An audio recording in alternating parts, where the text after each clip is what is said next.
Before I ask for questions, it's perhaps a good exercise to ask yourself or to think for a second about what happens if you change alpha. I mean, in a certain sense, since we're kind of constructing this thing here at leisure, we can play with the alpha. I mean, that's just changing assumptions, or measuring the strength by which changing the strength by which we measure the right-hand side. So what changes when alpha becomes larger? So when alpha becomes larger, of course, our assumption on the noise on the right-hand side becomes stronger, but at the same time, the regularity structure becomes sparser, becomes closer to the polynomial one, because as alpha increases, the set of homogeneities becomes thinner.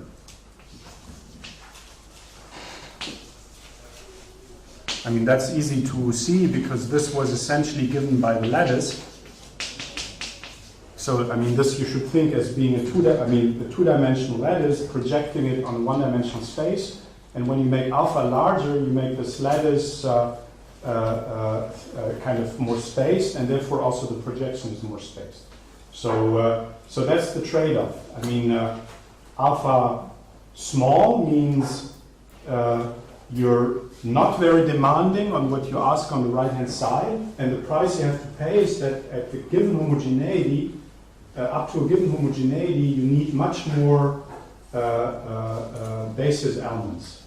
And on the other hand, if you think of xi as being regular, so that you can measure it or bound it in a strong norm, which means alpha large, then you need less elements to describe your object, or you need less elements. Yeah, I mean, your basis becomes sparser.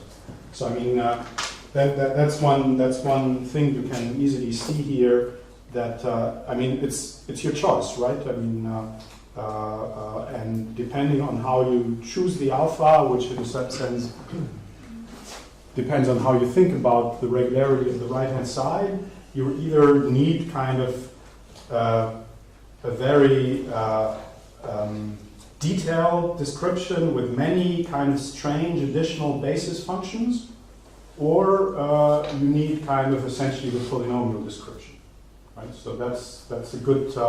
I think that's a helpful way of seeing how this parameter alpha affects the. I mean, if you think of this is a knob, and what happens to the regularity structure as you change the knob, then I think this makes it a little bit clear what happens, and it's not surprising that this happens. If you make alpha small, you're ready to take kind of a rough right-hand side, which means you need many strange basis functions to really describe its behavior in an efficient way. I mean, to really kind of model the behavior of solutions, of any solution. So, are there questions with respect to the statement and the strategy of the proof? So the strategy of the proof was essentially. I mean, clearly now this has to do with PDE regularity, and we're doing an inductive proof over the homogeneities. We dealt with the base case, which just leads to, if you want, the linear heat equation, which just follows from standard Hölder theory. And now we're in the induction step, where we want to go from homogeneity kappa to homogeneity. No, we want to go from homogeneities less than kappa, which we already have treated in the previous step, so which is part of the induction hypothesis. We want to go to the homogeneity kappa. And here on this part of the blackboard, I pointed out that the right-hand side of the equation for pi x beta, which is this term, that was kind of this here, remember, that this was just kind of the spelled out way of the beta component of this, and that was exactly the compound way of writing the right-hand side of our equation. So, so since we're in the regular case, we can use to our advantage the fact that all the homogeneities which appear here are of strictly lower order by this argument, and therefore we know that the right-hand side by the induction hypothesis is estimated in the way we expect, and now we have to propagate this. And that's the only place, besides the base case, the only place where we need a PDE argument. Questions?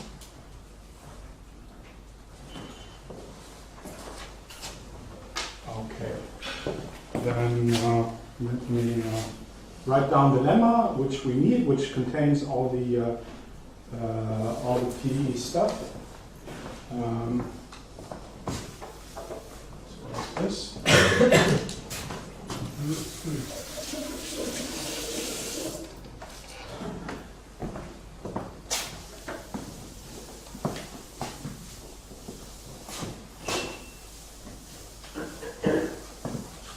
PDE would involve a very non-trivial coefficient A. No. Oh, No, still A0. A0 is a constant. But still A0. It's still A0. So, so in fact, this part of the, so in order to, when you do the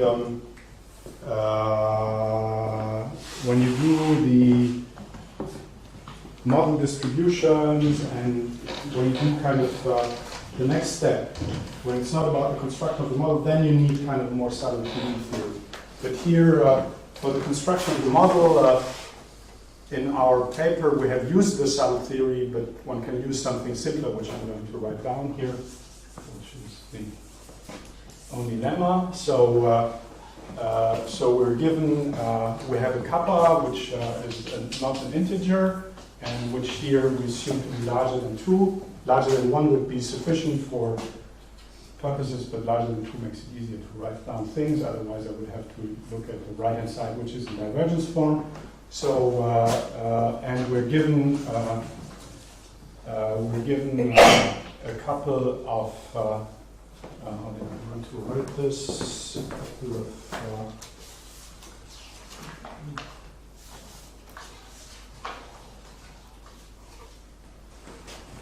so x is fixed. Fix x, base point, fix the value a0 of this this ellipticity parameter, and so we're given f, and we're given pi, and we're given p. So let me recall what this is. Those are polynomials in a y variable, which is a space-time variable, with coefficients which are, in case of f, the periodic function, in case of pi, a periodic function, and in case of p, just a number. And we have, what do we have? We have that d2 minus a0 d1. Actually, I want to use that. I want to call it u. Of u plus p is equal to f, and we have that En of u at xx vanishes for the order of derivation being less than kappa, and we have that the average in the periodic variable vanishes in the remaining cases. And then the statement is that that's all I need. So then the statement is that if we have this type of bound on f, so if f on the diagonal, so meaning that both in the polynomial variable and in the periodic variable, I put the same argument. If the f is bounded by y minus x in the parabolic distance power kappa minus 2, then this implies that this polynomial p in fact is not there, which is nice because that gives us that we're solving the original equation. This polynomial term on the right-hand side was just convenient in between, but in the end it's not there. And but more importantly, u on the diagonal satisfies the right bound. Or kappa, and this depends on kappa and on A0. So that's the only PDE statement. So we have forget about the P for a moment. It states that if we have a solution to a constant coefficient heat equation in all of space with the right-hand side that grows in a certain way and the solution vanishes at the origin to a certain order, then we know that that this vanishing in fact is quantitative and corresponds to kind of mimics the vanishing of the right-hand side. And that so that we apply to obviously we apply this to UP replaced by pi x beta and px beta, and that then gives us this type of statement, and then going from here to here, and from here to here is something which doesn't involve PDE arguments anymore. So that's the only PDE argument, and it's essentially I mean, it's essentially also something like Hölder theory, and the way you argue is that you show that this just by these bounds, by some Liouville principle, you have a unique solution, and then you construct a solution which has this behavior, and because of uniqueness, what you're given must agree with that solution. And the construction is just by kind of dividing the right-hand side into dyadic annuli, constructing, taking away the kind of the Taylor polynomial, and then summing up. This way you see that you get this bound because there are two geometric series which work out to your favor. So now let me ask you. So either I can give more details on this PDE proof, which I can, but since PDE is kind of because from PDE point of view it's not so interesting. The alternative I give you, and then I let you choose, is I start with the next section and just tell you what I want to tell you there at the beginning, and then you decide whether I continue here with the PDE part or I give you this algebraic remaining algebraic explanation.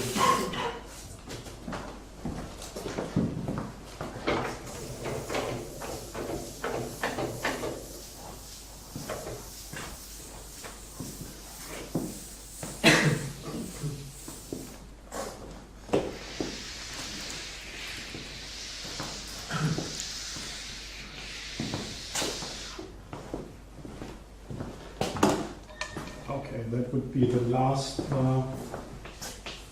section, and there, now in some sense, you want to say mission accomplished by saying that you've captured the entire solution manifold.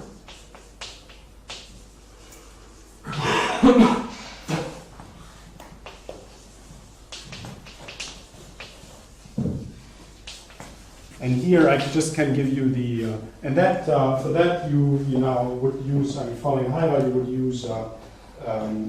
use the concept of model distributions, which is a kind of good way of bookkeeping or of expressing these solutions in kind of a low regularity situation.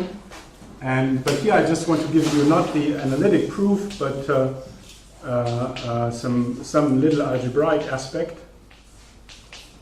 And for that one, let me start again with what I want to recall from. Recall from the first thing we did that formally the solution of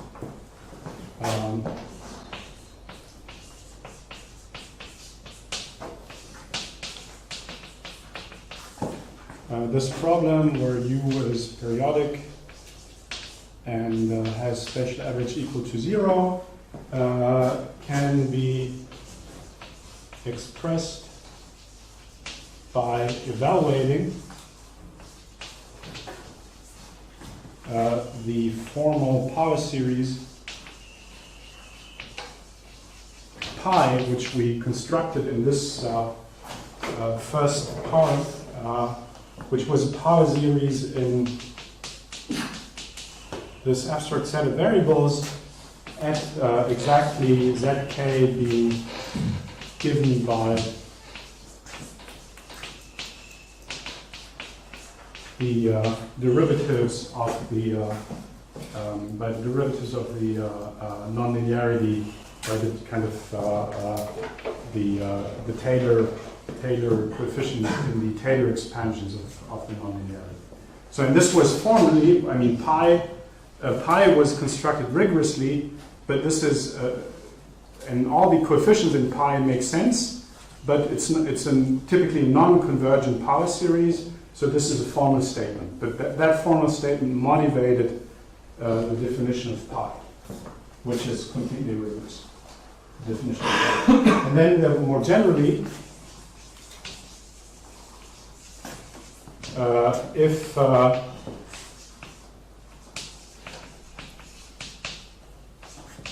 still in the framework of the first section, now solves the slightly modified problem where we prescribe a non-zero spatial average. Then we had a way of expressing this also in terms of pi by using the transformation gamma. So,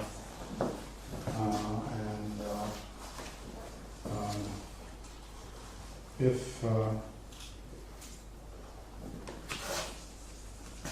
then in a certain sense U can be obtained from applying by taking the transformed pi with gamma, and gamma was what I obtained via the exponential map from in this case it's U0 times 1. What I obtained from the exponential map, and again you plug in these numbers, and in fact by the formal definition, by the non-rigorous definition of pi, you realize, and there is kind of the active variable y, you realize that this is nothing else than pi evaluated at dk a minus 1 dvk at u0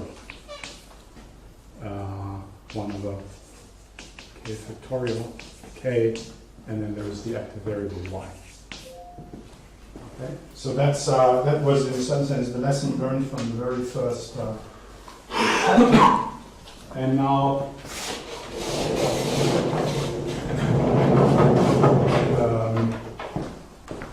after we did the rest, we kind of built not kind of this poor man's model, but we built the full model, and we have kind of nice estimates on the full model.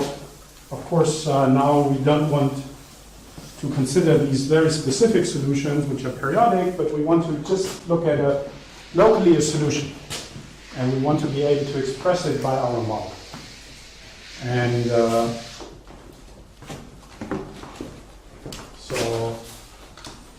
so now motivated by paragraphs 3 plus 4, given a non-periodic solution,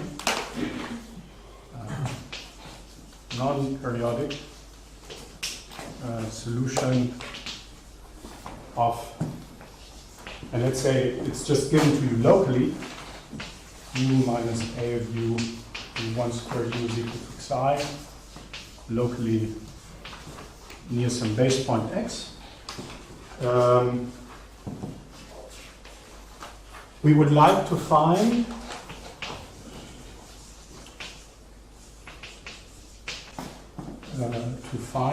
numbers un indexed by n including 0 such that we can represent our solution with help of our now the real model pi x,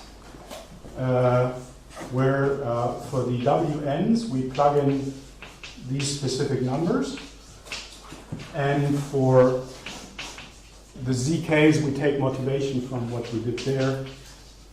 We plug in dk a minus 1 dv at u of 0. And here I forgot plus u of 0. That was kind of shifting the solution. Y, comma y plus u of 0. So this is what we this is what we believe should this is what we should do. I mean, formally we know that if we fix these numbers, and we fix these numbers to be the derivatives of our nonlinearity at some value, provided we add this value, that this is a solution. That is formally clear. But now the question is the inverse question. We're given a solution, and we want to find these values here so that kind of our model agrees with the actual solution which is given to us. Right? So that's if we can claim success to that question, it's then we've managed to describe our solution manifold. It's like in dynamical systems when you want to construct an invariant manifold. I mean, you have to construct this manifold. You have to show that it's invariant, but then you also have to show that any solution which has a certain behavior at infinity is on that manifold. Now here it's a little bit the same thing. We've constructed this manifold, at least formally, and now we want to be sure that it's rich enough in the sense that any solution, any jet of a solution, any kind of local germ of a solution can indeed be expressed by the model which we have constructed. And what I would like to tell you is kind of just a finite algorithm how to get these UNs. I mean, I want to tell you that these UNs can be, obviously they should be determined by the solution U, but in fact there is a sequence of nice formulas which gives you the UNs. So, in fact, UNs can be inductively in the size of n constructed in terms of U, in terms of derivatives of U at x. So a little bit like in a power series representation, how do you get the coefficients in the power series? You take derivatives. But now this is not a usual power series. It's a more complicated object because we don't just deal with polynomials, but still we can do the same trick. So that's the alternative. I either can tell you more about the PDE lemma, or I can give you, and that's purely kind of an algebraic observation. I can tell you how to get formulas for these values UN. So who's in favor of this? No. One person? Who's in favor of that? That's the majority.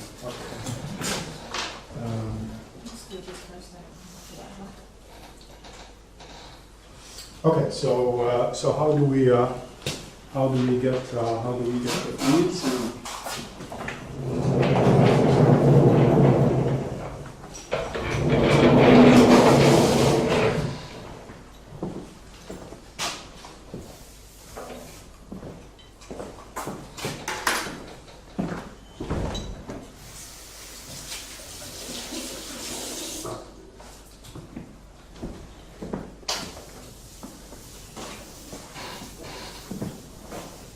So U0 is clear what U0 should be is clear. U0 should be just the value of U at X, because we know that our entire model, all components of the anchored model vanish if the argument Y is set equal to X.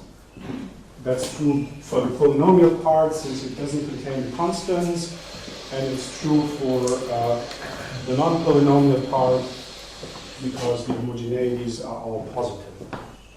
So clearly, because of pi x at xx is equal to 0 for all beta, u0 should be u at x. So that's nice, because then all the zk variables, there's no ambiguity about the zk variables, but the zk variables should be. So setting ak would be this number, k minus 1 dk at uk, which we now know to be u of x. So this is now, these numbers are now determined because u0 is determined. This identity then assumes the form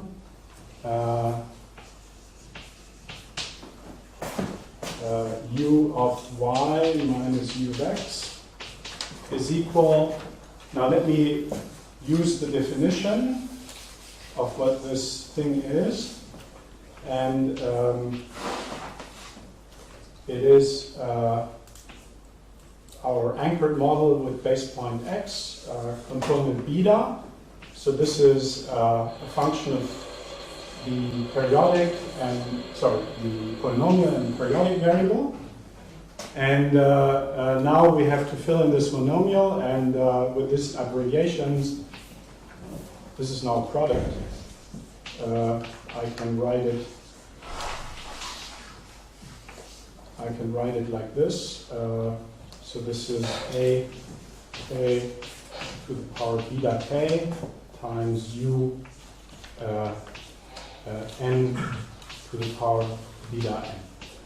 So that's what, again, this is completely formal because we don't know that this series converges, but on the formal level, that's just plugging in the definition.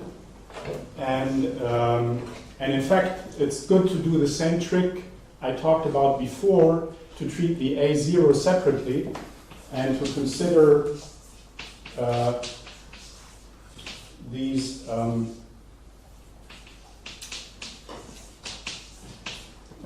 components of the model as also functions of this constant placeholder, because then we may assume that the E0 component of beta vanishes, which the use of which you will see in a second. So then this starts at k larger than 1 and equal to 0, ak beta k u and beta n. Still, everything is formal because it's an infinite series. Now we do something even worse. We differentiate this infinite series with respect to y, exchanging the order of non-convergent infinite series and differentiation. So now the number goes.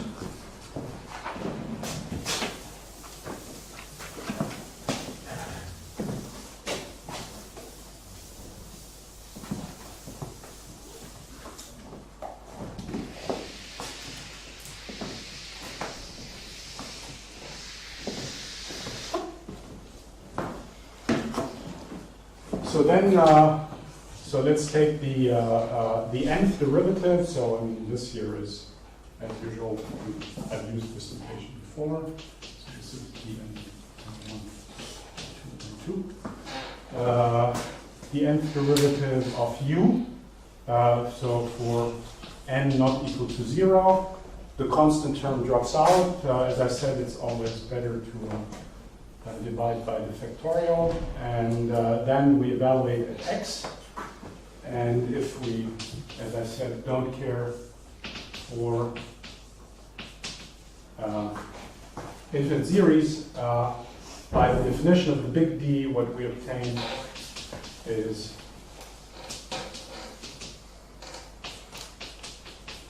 this times, let me give this a name for a second so that I don't have to write it.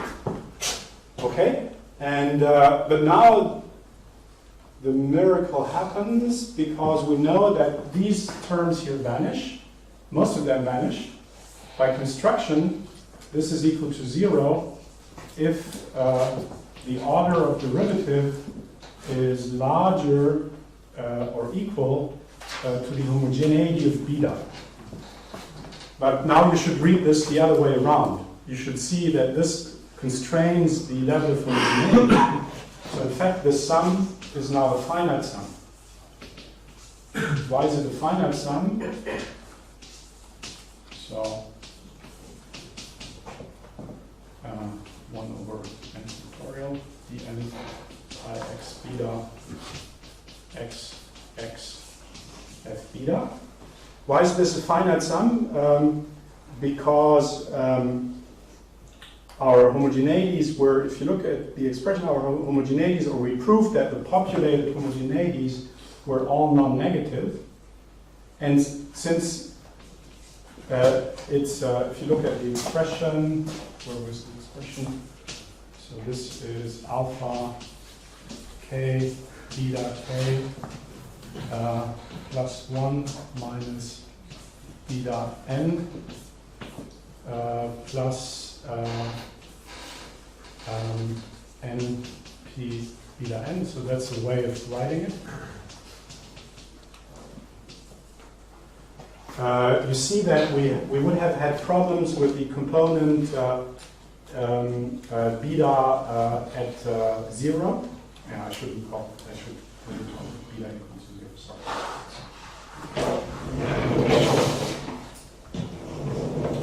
Because beta at 0, k equal to 0 is not penalized. So therefore, this little trick kind of takes away the part which is not penalized by the homogeneity. And since we know that that this here is always non-negative, we know that this is now a finite sum. Okay, but that's not yet enough. So first of all, that's good. Now we have recovered from completely uncontrolled manipulations. We have recovered an identity which as such makes sense because this is a finite sum. And now in order to see the in order to see the formula, it's convenient to split this finite sum into I'm using too many, I'm using n's here and there. Let's stick to my notation and call this n on the right hand side instead of n. N. N.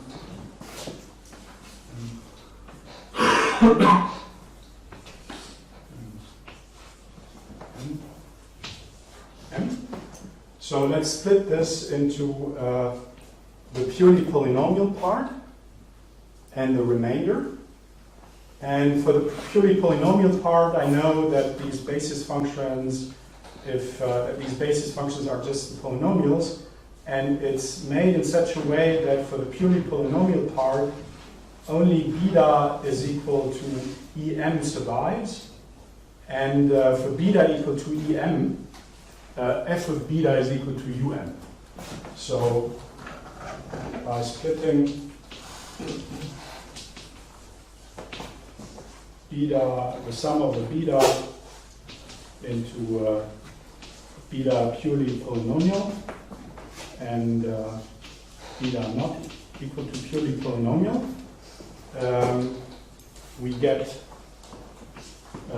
we can isolate um plus still a finite sum, now even smaller sum, where beta of 0 is equal to 0, where the homogeneity of beta is less than the length of MP, and where beta is not purely polynomial, and still the same expression times Fn. Okay, so that's not, there's one step more to see that this gives a recursion.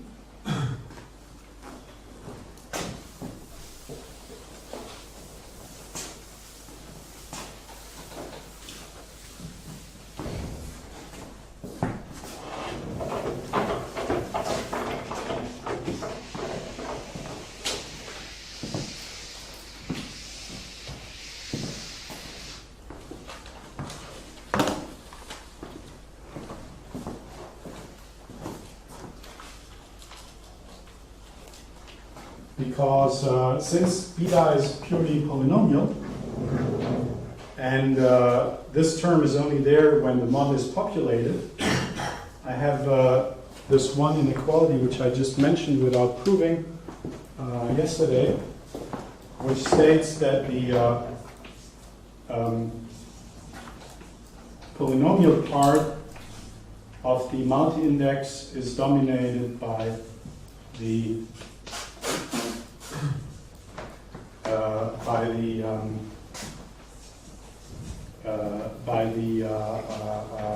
by the remaining part, by the part which we introduced first. And now comes the crucial information, namely the following. We have that the homogeneity of beta is less than the length, the parabolic length of the order of derivation m. And here let me write down what this was again. So this is alpha times the scaled norm of beta plus 1 minus the usual length of the polynomial part plus this part. So that was, if you want the definition. So that's one property we have, that's this one spelled out. And then we have the other property that k beta k minus n beta n is larger than 0. And now if you think about this, so those are exactly these two terms. That implies that this part has to be less than this minus alpha. So in fact,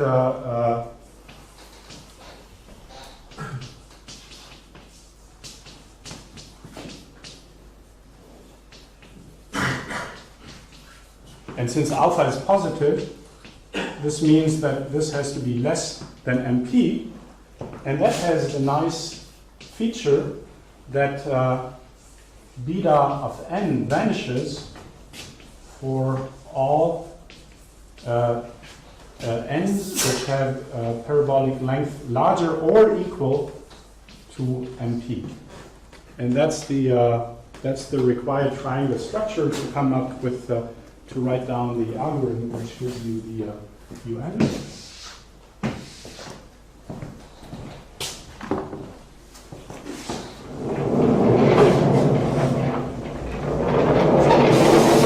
So here again you see the role of the homogeneity and so on. So why are we done? Because let's rewrite this here. So we get u of m is equal to a derivative of u evaluated at x minus the term where the um still appear. So this, let me put all the constraints here.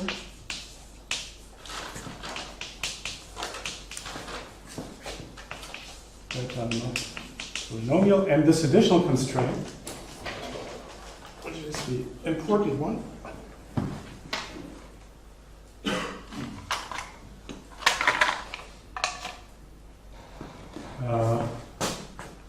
beta of n is equal to 0 for n larger or equal to np. And let's spell out what we have here. We have something which only depends on the model.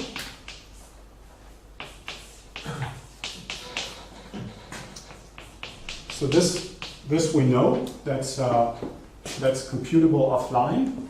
And then we have this fm, and let me spell out what the fm was. So that's a big product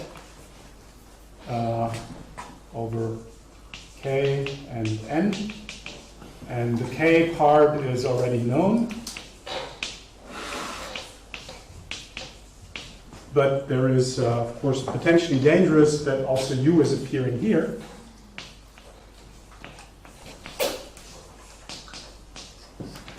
But because of this property, it's not appearing to the same order as on the left-hand side. So because of this property, this here, right-hand side, is independent, or only depends on these UMs, or I should call it UNs, for NP strictly less than NP. And now that gives you the iteration. You have U0 anyway already, then you get U1 from here, only U0 can appear here, and then you build your way up. And that's a finite iteration.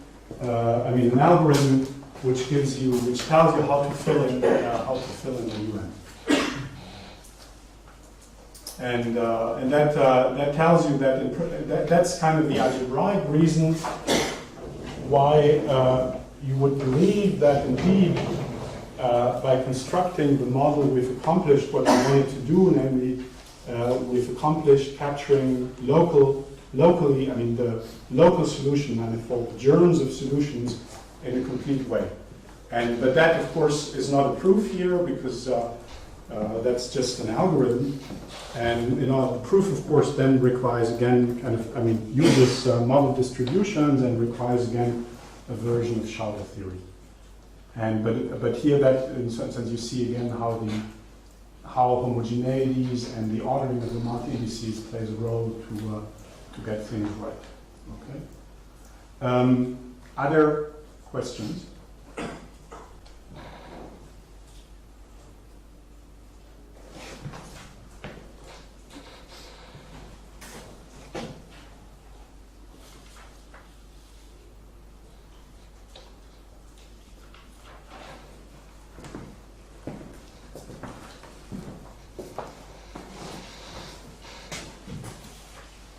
So here, in a certain sense, for those who know, who are familiar with rough path theory and controlled rough path and the negative derivative, the controlled rough path derivative, you see something happening here because remember that we constructed the model under the assumption that psi is smooth, which means we can take as many derivatives as we want of solutions of the model and so on. But the estimates were stable under just controlling a fairly low norm of the right-hand side. So as always in analysis, you expect that you can pass through the limit and that you can capture a limiting object. And then suddenly these things wouldn't make sense anymore. But there's no contradiction because these derivatives appear as a difference. So, so in a certain sense, as you, even in the regular case, as you let kind of psi become rougher, but containing its Hölder norm, its alpha minus 2 Hölder norm, these two terms individually we would lose control, but in this expression we would not lose control, because in a certain sense you're taking your general solution here and you're looking at the local behavior by taking the derivative, and you're comparing it to the standard behavior, which is contained in your anchored model or in your model. And the difference of these two things is well behaved. So, and if you now replace derivatives by increments, then you see that this is a little bit like the like this controlled rough path condition of Guvinelli, where you control increments of your general solution by increments of a standard object, Brownian motion or whatever, times coefficients which are solution dependent. So this structure you see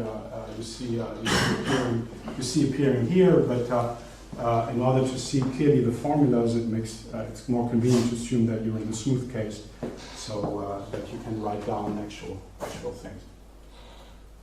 Okay, so when do I have to stop? 12:15. 12:15. That means I still have half an hour.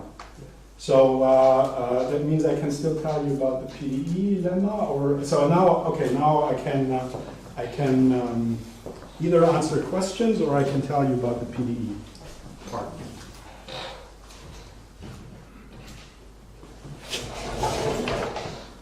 Yes. Basic question.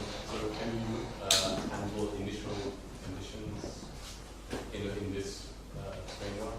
So in principle,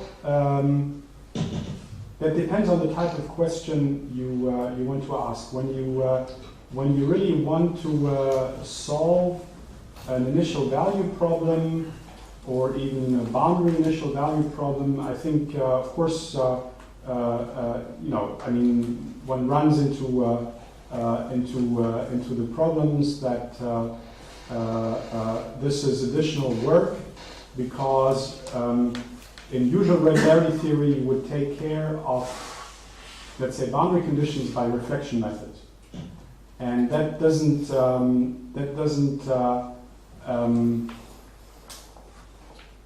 go well together with regularity structures, because if you reflect the noise, you lose its statistical properties. So therefore, people like Mate and Martin Heyer have kind of looked at the case of how to incorporate boundary conditions and even initial conditions in this framework, and that's non-trivial. But from this point of view, it's more kind of here. What I'm saying is more forget about initial boundary conditions. Just look at a kind of a local germ of a solution and try to describe it, and that that should work, or that works. But in our existence theory, we always looked at the periodics, space-time periodic case, where this problem is gone, which of course is in some sense cheating, but it's conscious cheating, because otherwise it's quite a bit of more work. Yeah. So I also had the question, so you consider here the function a to be a function of u, but what in case it is a function of derivatives? Can you do similar stuff, and where does it get? So I haven't thought about this, because this way of seeing it is, came with it, not years ago. I would assume that in principle there is no. I don't think that there is a fundamental barrier to building up the structure, but of course now here, in order to successfully construct the model, I assumed that we were in the regular case, which meant here in this language alpha larger than 1. If and of course we're interested in the case of alpha less than 1 and even small alpha 1/4 or so. in this case, you need, of course, to do renormalization, and then such a gradient nonlinearity, of course, is much more demanding, or perhaps not even accessible under renormalization. But if you were not asking this SPDE question, but more this question how I asked it here, like you have a nonlinear equation, you have a fairly rough right-hand side, but not so rough that you need renormalization. Can you give an efficient description of the solution space? Then I would say, why not? I mean, of course, that would change the structure at hand. I mean, the structural group clearly has to be different because shifts now operate in a different way. But I don't see any basic obstacle to thinking about this. So I wouldn't say don't think about it. Any questions?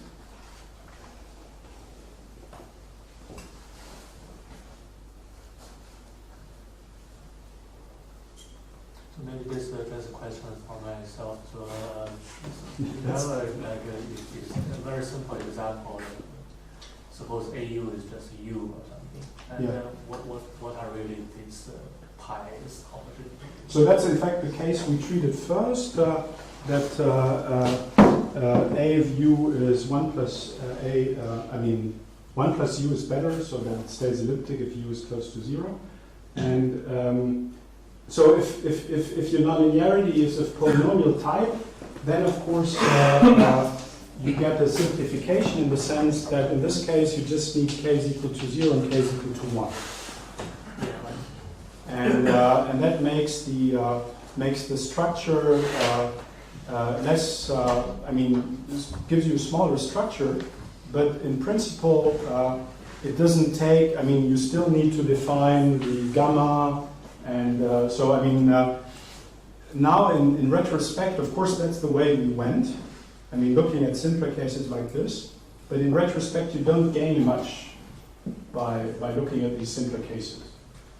Oh yeah, but just getting to the abstract. I mean, that in a certain sense was, I mean, that was the purpose of the course, to stay abstract, because I mean the purpose of the course was to show that this abstract framework of which Hölder kind of devised, I mean, is the right framework. I mean, it's really the right way to see these things. Of course, and this is how we started. We wrote down all the solutions. We wrote down trees, and then it becomes pretty soon a nightmare.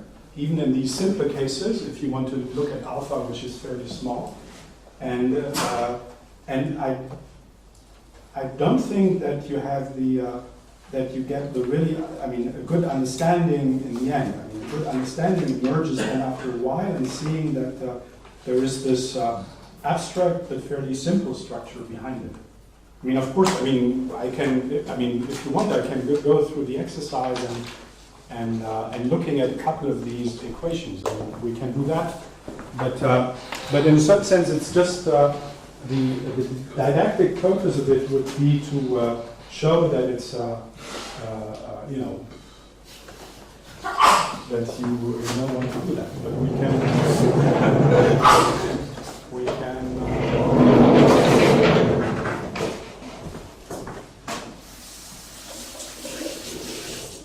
I mean, is there another question? Otherwise, I can show a couple of terms. Just a quick question. But if you add a semi-linear part to your equation, in terms of the how rich is the model, then there should not be a big of a change, no? So what do you mean semi-linear? No, like multiplicative noise, or so? No, just the third power of u. We haven't really investigated this, but I think it's also worthwhile to think about this to see whether this. So I mean, I think perhaps some people immediately see that this doesn't make sense, but personally, I would be motivated of applying this general philosophy that you should say let's put a certain nonlinearity in an equation at a certain place.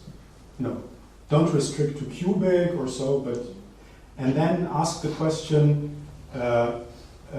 what happens if you take derivatives with respect to that nonlinearity? You do the same type of exercise I did at the very beginning of saying, okay, let's write this nonlinearity as a power series. Let's take derivatives with respect to the coefficients in that power series. Let's derive a hierarchy first without the polynomials, and then let's add the polynomials to it in this way I did when passing from paragraph 2 to paragraph 3. And then you get a structure. And so we just tried it for this thing, but perhaps it's worthwhile trying it for a nonlinearity like you said, or a worse nonlinearity or a more benign nonlinearity, and see whether this kind of gives something reasonable. I don't know.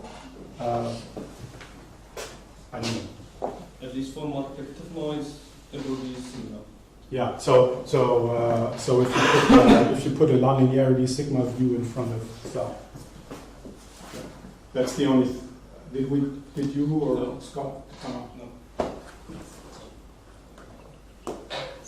Yeah. Also, maybe a very naive question. How more complicated would it be to involve other integration operators in the quasi-linear bit? So, Oh, I mean that I think is. I think there's no change, as I said at the very beginning, for instance, to going to this nonlinear elliptic equation. no, I mean in A, to make A of U non-local. Oh, that so locality is used in a crucial way here. The structure to me seems to depend in a crucial way on this locality. So what happens if you give that up? I don't know. I mean, in the beginning, we actually adopted a type of different strategy for this equation, where we were, and I personally was advocating that quite a bit, where we were thinking, okay, so let's develop a theory for general A, which is random and perhaps resonates with xi. But in the end, that worked, but it doesn't seem, at least so far, to the state of my knowledge, to seem to work as well as this local case. And I wouldn't know how to set up the structure. Yeah. So I think this type of change, going from parabolic to elliptic, no problem. Adding a b of going to elliptic, adding a b of u here, as long as you don't destroy ellipticity. That's something Pablo Linares worked out. Doesn't change the problem. I would assume that for this type, for other types of nonlinearity, it provides their local nonlinearities in the gradient. Perhaps it makes sense. But for a kind of a more non-local situation, there I would expect more dramatic changes, and I have no idea.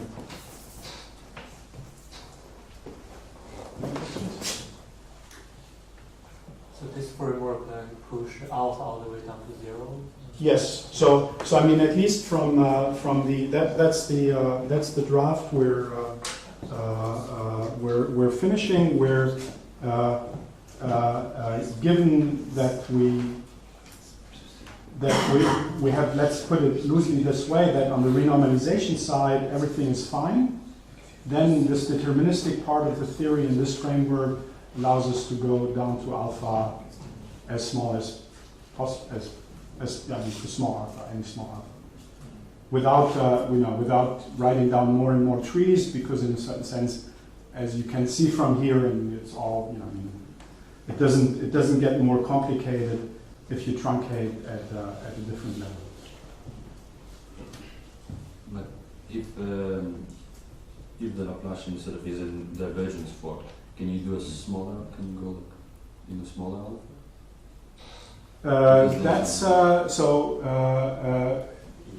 I mean, that's something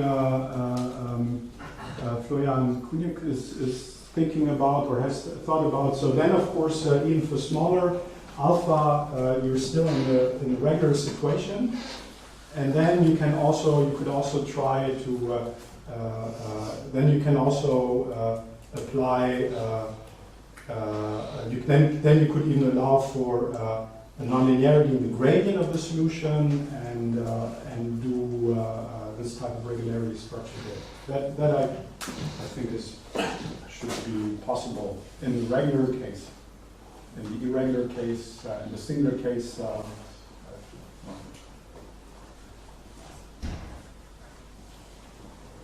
yeah. So if you're in a more singular case and you have to do renormalization, and what kind of counter terms do you expect to appear? Okay, so this is that's the part which that's the part we several people in a certain sense did by hand for moderate small values of alpha, and these counter terms stay local and well behaved, and don't destroy the basic structure of the equation. Since we haven't, within this framework, what certainly remains to be done, and where we have good feelings but nothing to report at this stage, is to do the renormalization group and see whether this also neatly fits into this type of description, and that's so far again by Matthegenser and Martin Heyer has been done by rewriting the equation in a non-local way by regularity structures for alpha, for small alpha. We have done it for moderately small alpha. That's in a posted version, and but yeah. So what definitely we should do is to see how renormalization fits into this abstract framework, and that's not yet done. So far, we assume that that the outcome of renormalization is fine, and that the constants are such that they nicely feed into the form of the equation. Which essentially means that something which could depend on the polynomial part, so something which could depend on the w variables, in fact does not depend on the w variables. So it can be formulated, at least in this, what we want can be formulated in a fairly concise way.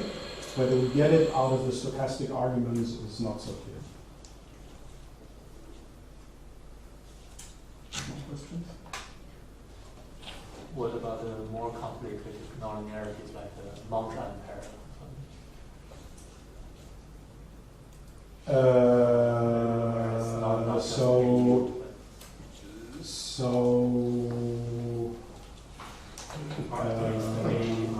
Derivative u, that is.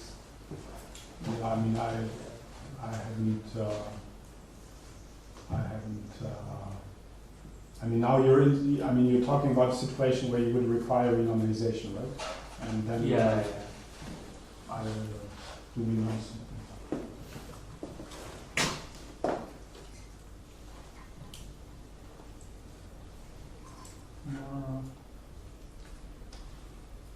More questions? We still have 10 minutes. Yeah, I have one question. So before you said you had so the multi-indices you have infinitely many.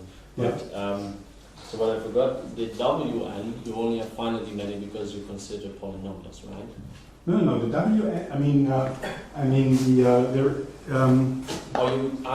consider the polynomials. So there. That's a bit. It's a bit confusing. So let me write down what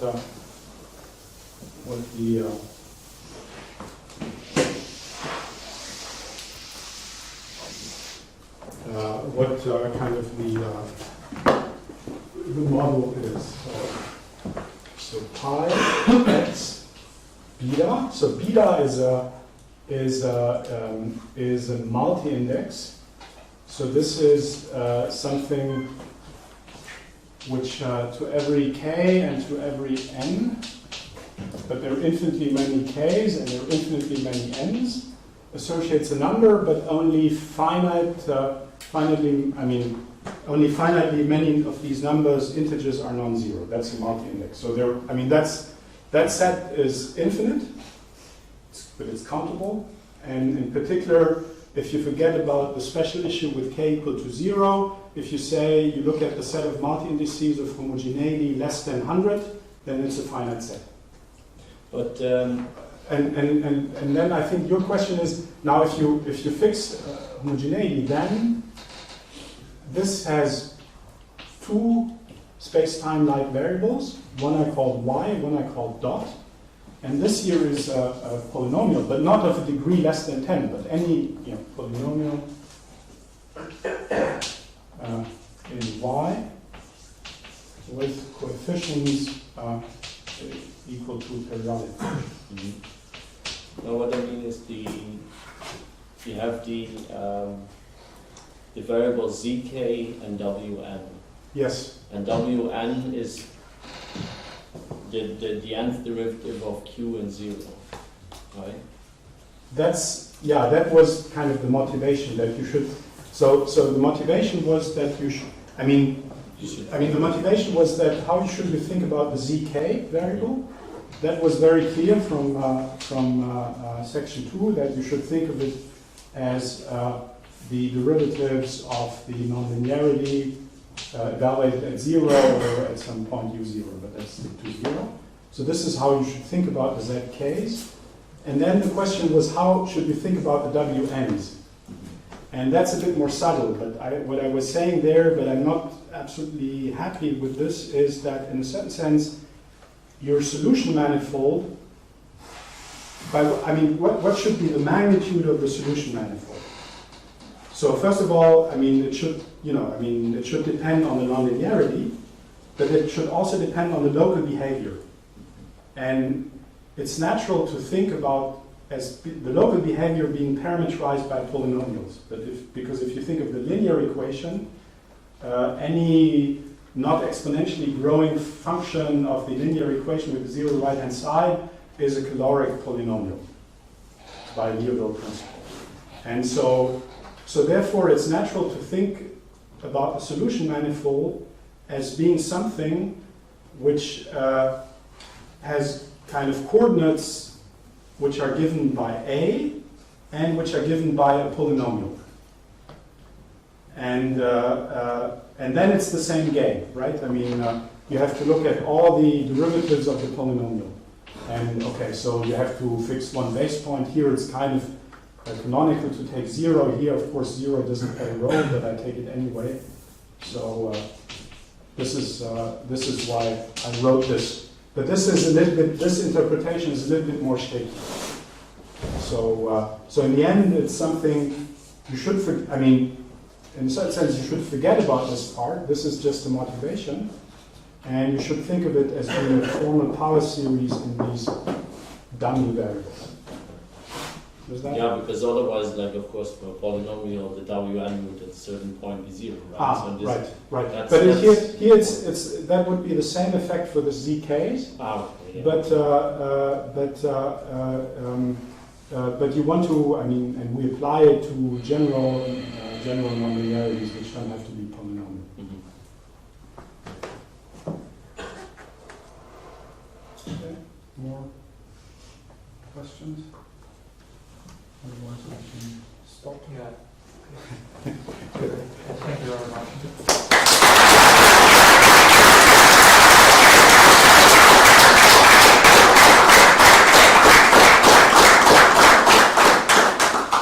Also, thanks everyone for attending our speech. Yeah, and thanks to the organizers for making such a nice program. And,